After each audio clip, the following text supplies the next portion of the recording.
Here is my Cloth and Paper A5 agenda, and I have inserts from Cloth and Paper, Elmon Paper Co., and Infinite Lotus.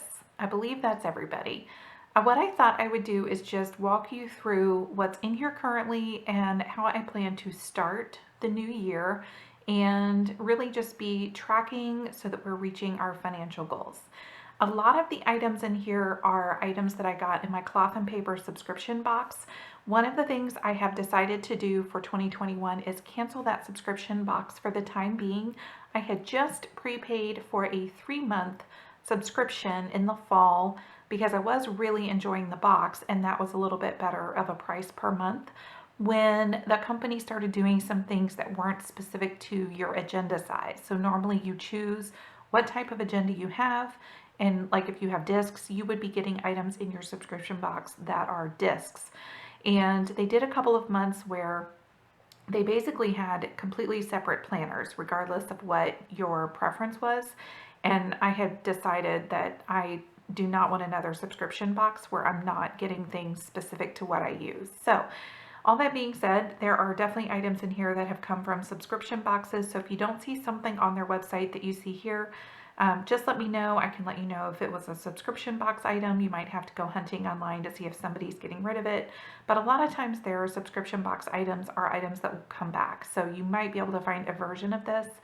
And the final thing I will say about that is if anything is out of stock on Cloth and Paper, definitely do the little button that says email me when it's available, because that works great. And I've definitely picked up some things that had been out of stock for a while by grabbing them as soon as, the email came in. Okay, so I have basically some journaling cards, some Oli clips, different things in here for the front. These little trackers are just little calendars. I liked the ones that they were doing for a little bit that had like 3 lines underneath, so kind of like priorities for the month. But these are nice. You can just quick at a glance see a month, or what's really nice about this is you can pull this out and be working like in your sections with your month at a glance right in front of you. So of course you could use a clip like this and put it right on your divider or dashboard as well. So I have a couple of things in here like that.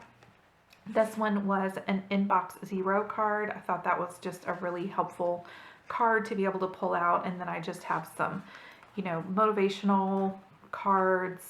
This one is, of course, intention. I liked this one, let your experiences be your coach. I think sometimes we are really hard on ourselves when we make mistakes and we consider them failures, but those are points where we can really learn and grow. So I wanted to keep that front of mind, basically. And then I do have one little set of page flags in here. These are the ash square flags.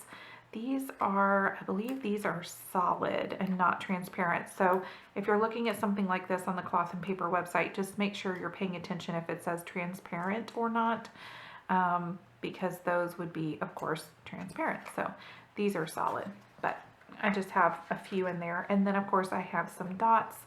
I may use these for the month view if I go back to that, or in some of my lists, I may use these down the side and then make a check mark on them when things are paid or cleared or that kind of thing. So I have a couple colors of those.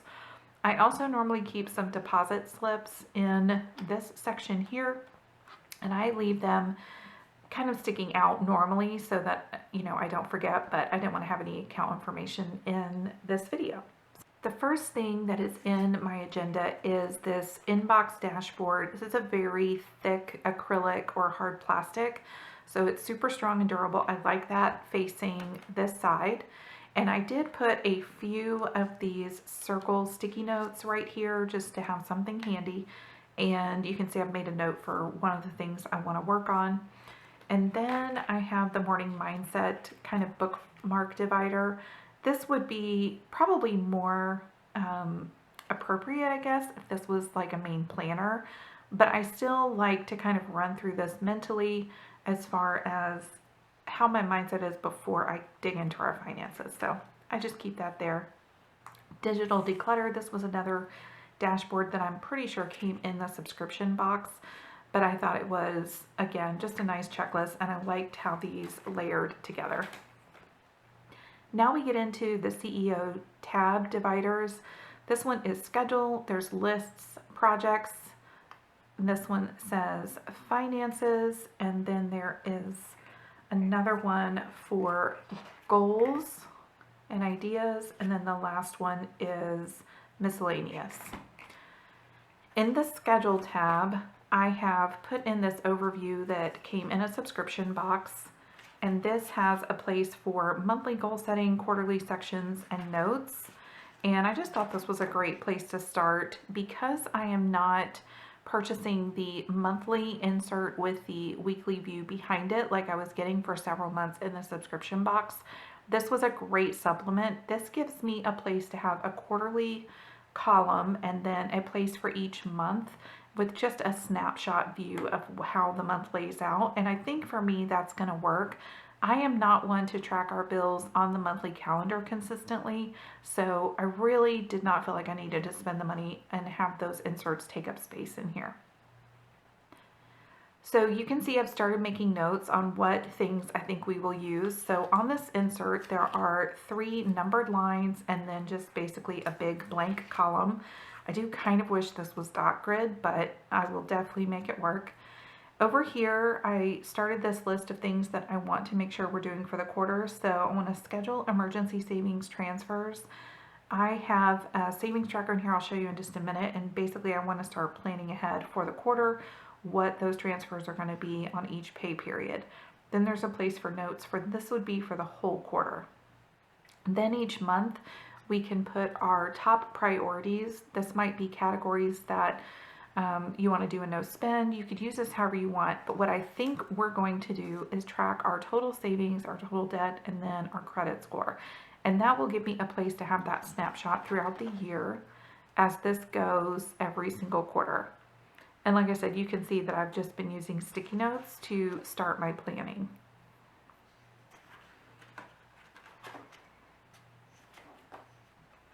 Then you have 2 dot grid layout pages. This one is 2021 aspirations. I do really love that this is dot grid.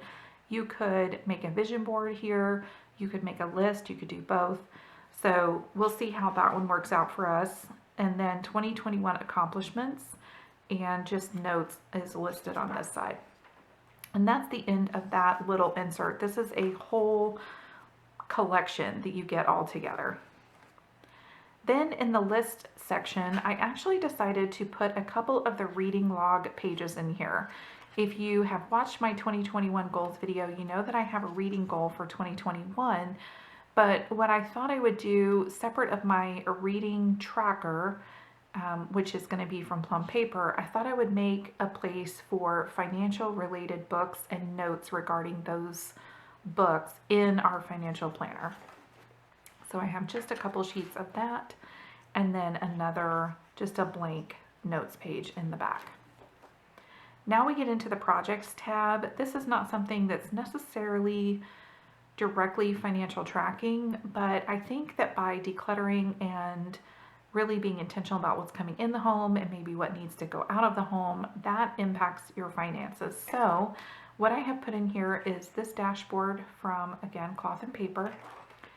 And then there's simplify and minimize inserts. So this is like a decluttering kind of plan. So it starts with the kitchen. It really goes category by category.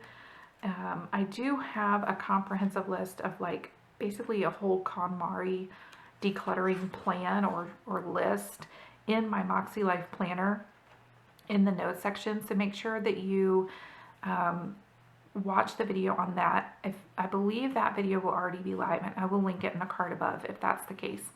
But basically this has like everything you could think of, and I like this because really think about that, like a lot of us have all of these different gadgets and pots and pans and things in our kitchen.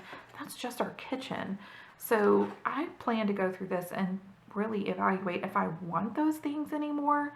I don't see this as a list of things I need to have, but it'll be a good reminder if it's something that I always kind of wish we had and I keep forgetting to get when I'm shopping. So that is in there. And then there's another one for wardrobe, which I definitely plan to go through that in detail as well. So I've left those in there in the project section.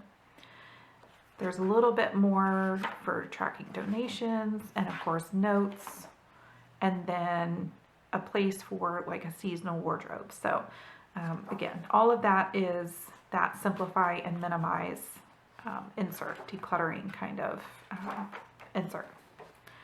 Then we get into the finances tab, and this is really the main budgeting section.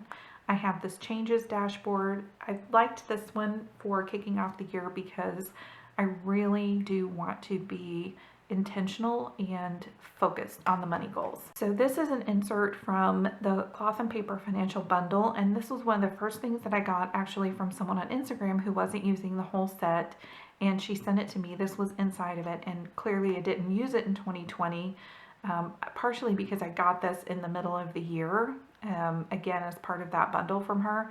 But we saved money just in like a bigger chunk in 2020, which we're really grateful for. But we want to be intentional in the coming year to save a large amount of money towards our emergency fund. And this is laid out for 52 weeks for $10,000, which is a lot of money. But we are both working and our kids are grown and they have both now finished college, and we were cash flowing college expenses the last couple of years. So we're really going to set this huge goal to save at least $10,000 for our emergency fund this year. And this gives us 52 weeks basically to reach that goal. And since we get paid 2 weeks at a time each, but we get paid on different weeks, we can break it down like that. So that's basically what I'll be scheduling. So when you saw me say I want to schedule for Q1, we're going to pick some of the smaller amounts for the first quarter because we're going to be working on those other goals that we have set for the year. But basically, you know, we can pick from this list any date we want. So if, you know, we have a month maybe where there's a trip or something planned, wouldn't that be nice? In 2021, then we might pick one of the much smaller amounts to transfer to savings that week. So it'll be kind of on a quarterly basis that we'll plan ahead for doing that. Then I have an emergency savings sheet from Elmon Paper Co. This is one of the sheets that I just got to finish setting this up. There's just one of these, you know, this section is basically one for the whole planner. I don't have one in every month or anything like that. So we will just have the year starting balance, our goal amount, and then the monthly amount I'm not going to worry about because again, I'm using this, but I will track in order what we've done here, and hopefully, you know, we won't need to withdraw this year. Then I have her sinking funds tracker. Now you do get several of these in the pack. And so what I'm doing is separating these out by the actual account that they're in.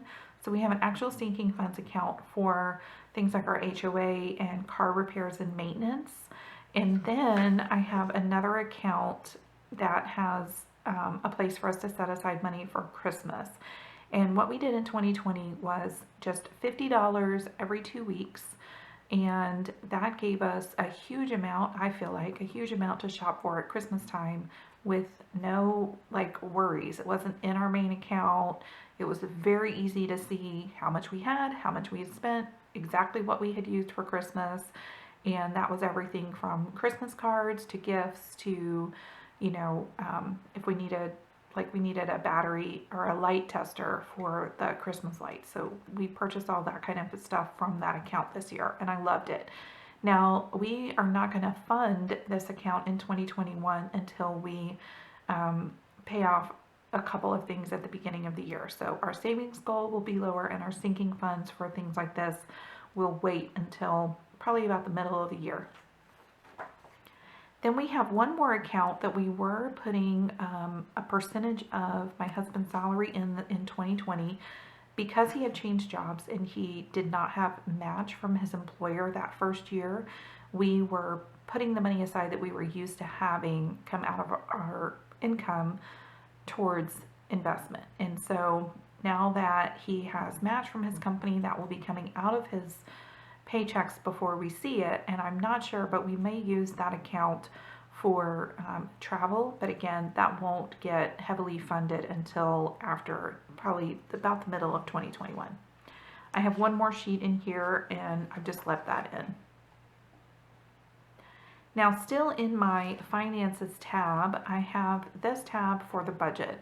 I originally had gotten these blush dividers from Cloth and Paper when the CEO tabs were not available, and I had made my own labels. I have kept it in for now, and this is one of the main reasons why. It gives me a great place to keep just an assortment of sticky notes that I may need, and it really also takes me straight to the monthly, kind of the key parts of the budget and expense tracking. So I have these assorted sticky notes. These are all from Cloth and Paper. Again, more Cloth and Paper journaling cards and some little drop dots. You could certainly keep like your extra cards in here, like your sinking funds accounts, things like that. I have a place for those in the back. And I may not keep this in here. My planner as it's set up is pretty bulky, and this would be one of the things I would think about letting go. But for now it works. So I have that. I have this dashboard, which is just a thick kind of cardstock. And then I have more inserts from Elmon Paper Co. that I just got. So this is the bill tracker, and this is a little set, which I'll show you all the 4 pages here in just a minute. But basically, this is 4 boxes. So I'm going to use this for quarterly or irregular bills, and basically quarter 1, quarter 2, quarter 3, quarter 4, and just keep them all here. This will actually take the place of something that I have a little further back that I'll show you, but for now I have both of them in place. Then you have a 2-page spread for your bill tracker. So you can list your bill with the day of the month that it's due, so like the 15th, the amount that's budgeted, what the actual amount is, if it's an auto draft, what account it's paid from, and then a place to just mark each of the 12 months of the year that you've paid that bill. A nice just grid paper on the back. And then I have the debt, I believe she calls it a debt demolisher insert, but basically it's a debt list. So we have 3 things, 2 of which we're going to pay off in early 2020, and we are going to have a sheet for each of those. So there will be a place to list the 3 of them. In our case, you could certainly fill up a long list of debts on just 1 page. Then this is what I was saying I might end up pulling out. So I had adjusted this habit tracker from Cloth and Paper to use as an irregular bills tracker and a place to keep her credit score. I'm going to have a place for that going forward, as you've already seen. So this may come out, but I at least will not take it out until I've transferred some of these things, like our antivirus and security program, our Amazon Prime, and so on. So these stickers are from Hand Can Plan, and I had just used those to kind of cover up the habit tracker labels. And then I have, of course, the rest of 2021 in here. Now, the next section is the 12-month dividers, and these are also from Cloth and Paper. December is out right now because I have to finish wrapping up our expenses, so I've actually pulled that out to work on today. And then I have just this ruler insert to mark where I'm actually working for the month, that was from a package on Amazon. What I'm going to do is move to February to kind of show you what these look like, because I've already started writing in some of what is in January. I have this half-page insert from Cloth and Paper, and what I've done for the month is just I write the name of the month at the top, and then it's just a place for goals and to-dos. So it's just also a good place for me to work ahead. So as I'm working in January, if something comes up that I know is going to be in February or April or whatever, I can go right to this insert on whichever month and make notes about it.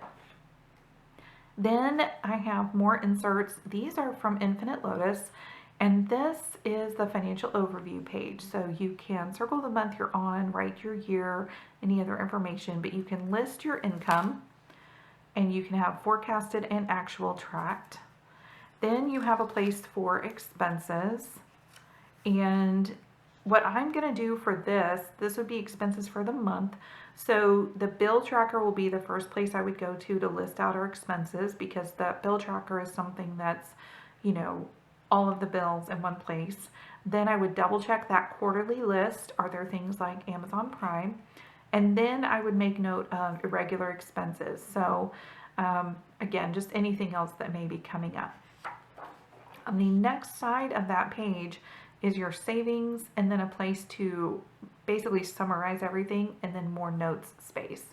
So you have income, less expenses, then what you saved, and then you can summarize everything else. So this is truly a snapshot page, and this is going to definitely be one of the key things, and probably the page once every month is done and all of the messy work has been added up, these pages I will probably keep in the planner to reference back to. Whereas the pages I'm about to show you, once I have wrapped up the month, I really wouldn't need to keep them anymore. So that's one of the reasons I'm using this the way that I am. For this expenses tracker, this is also from Infinite Lotus, and this is where I would track our monthly expenses just basically in order. And the next few pages from this one back are a work in progress. So I may do an update going into Q2 to see how this worked for us and if it's a little too much repetition. But what I'm basically trying to do is recreate the system that I was using in a coil bound planner with decorative stickers and make it just more streamlined, but basically still use the same process. So I'll link a video here on how I was setting that up with sticker kits, and then you can decide for yourself if one or the other is better for you. But basically I would just every day or every couple days literally track every single expense and just put the date, what it was, and how much it was, and have a running list. Then I can, on these budget tracker pages, divide it up. So I will have just a line across the middle, and I will take from this list and track everything that was groceries, everything that was car fuel or, you know, maintenance that didn't need to come out of the sinking fund, just little expenses. Then on the back, I'm going to have a place for eating out. This page is another page of the same insert. So I'll do the same thing. I'll divide this one and have like home maintenance or, you know, things we purchase for the home, and then our personal spending. And I actually have a whole nother side that I can use if I find there's another category I need to track. And the point of doing that is when you track these things that aren't fixed expenses, this is where you can really tighten up your budget. If you want to, you know, if you find that you're spending $300 a month eating out and you really want it to be $150, this is where you see it in black and white, so you can change things, change your behavior to reach a goal, and that extra $150 can go towards whatever your financial goal is for the month, paying off debt, investing more, and so on. So that's the budget tracker pages. This page is definitely one that I'm thinking is going to be a duplication of effort that I might not keep, but this is a bills tracker that I had gotten from Elmont Paper Co. originally. But again, I think that by having a bill tracker at the front of my planning system, so let's go to that. I really am just thinking that this is going to be the best place for that. So I would have a whole year at a glance versus recreating this every single month. So we'll see how that works out. But for now, I have left it in, but it's definitely a duplication. And then that just repeats. So I'll have that same setup every single month. And again, I'll adjust this every single month. If something's not working, I'm going to tweak it. But I think I'll just plan on updating the video probably every quarter, and that would be a good place to check in on how we're doing on our financial goals as well. Once you go past the 12-month budget section, then I have another one of my original blush tabs where I had labeled for investments. And what I did recently was actually just take a dot grid page and create a list of our investments, what their balances were, and I'm gonna do a check-in every quarter on these pages. And these are just, I believe these were executive notes pages from Cloth and Paper. And then I have a reference tab, and in there I have some, you know, account information and different things very personal to us. You could put a password tracker in here from Cloth and Paper if you wanted to do that. And then we're actually planning on incorporating a family kind of password locker system this year, so we won't have things written down like that. Then you have the goals and ideas tab from the CEO dividers. For now, I have one more Oli clip here in the back in case I want to keep receipts. So one of the things I did at Christmas time was just keep receipts for gifts that we had purchased, and I literally just kept them in place right here until Christmas time just to make sure everything arrived safe or fit or whatever the case, and I just kept those in here. You could tuck them in the pocket, but I have trouble if things get out of sight, they get out of mind. So that's what I did with that. And then my favorite pen, Sharpie S-Gel, and this one is the White Barrel, which is from Amazon, and I'll have it linked below. But I just find that I really liked having a White Barrel pen in my cloth and paper agenda. So that is the full setup for Q1 for 2021 in our financial planner. I hope that you have found this helpful. We do not share our personal numbers, so I'm just not going to be sharing like our actual, list of bills and how much they are and, all of that kind of thing. But what I do plan to do each quarter is give you a good check-in on where we are on the financial goals that I shared in my 2021 goals video. Make sure to check that out if you haven't already. And the best place to keep up with me every day is on Instagram. So come over to Instagram and find me at Tammy Skipper. Thanks so much for taking the time to watch this video, and I'm hoping you reach all of your goals in 2021. Have a great day, guys.